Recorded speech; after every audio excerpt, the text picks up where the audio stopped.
I'm Joseph Nelson. I'm a keyboard player. I've been playing for about 10 years now.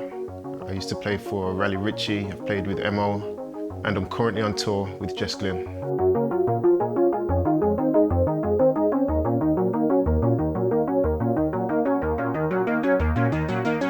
I've had the JD-XA now for about 2 months, so it's like the latest addition to my rig.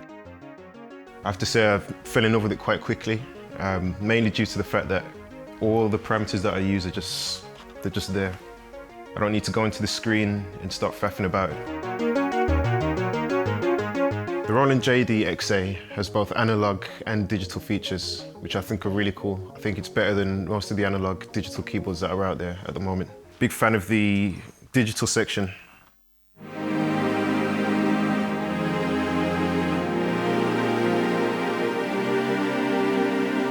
It's made up of 2 parts. You can have up to 4 parts on there if you wanted to. Plus you can add the analog.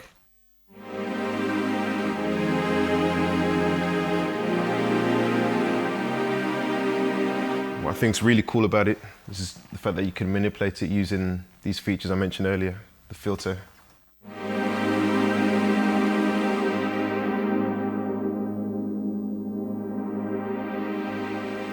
And the good thing about this filter is it retains all the girth of the actual sound, so you're not losing anything even when you cut down to the low pass.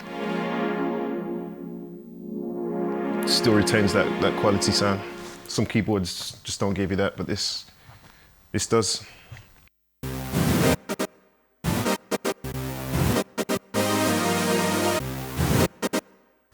I recently did Glastonbury Pyramid stage with Jess Glynne, where I used the Roland JD. It was an amazing experience. I've always wanted to do the pyramid stage, so doing that was surreal. We have quite a big band, loads of musicians, one section, backing vocals, there's a lot of track. There's also a lot of parts that I need to cover, so I think the challenge sometimes is making sure you've got sounds that are occupying the right sonic space. The JD-XA does that really well for me.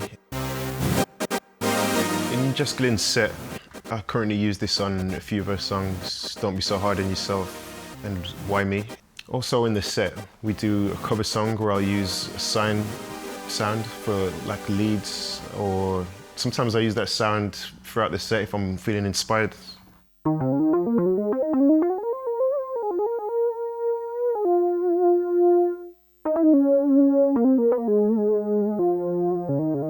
I really like using saw synths, and on the old Roland Phantom they used to have a patch called the JP Brass. Well, they had loads of patches, JP Brass, Jupiter Brass, which are mainly made up of like a saw. So I'll try and create a saw sound using this. So that's just with a simple saw patch in the oscillator. I've not actually used the saw wave. They've got a new cool addition here called variation. And within that you've got different options of different saw waves and just various other waves. So I like the sound of this one. So I'm going to begin to build from there. I'm going to go to this digital section here where I can add more parts, more oscillators. I'll just turn off the one that I added first. So you can hear that one's an octave higher than the other one. Put the 2 of them together, already sounds huge. And that's without even adding an analog or 2 other additional parts here. It already sounds big. So this keyboard, for me, it's just really quick and easy to get to grips with. Again, you have all the controls just ready to use. It's a no-nonsense keyboard, and for me, it's one of the best already.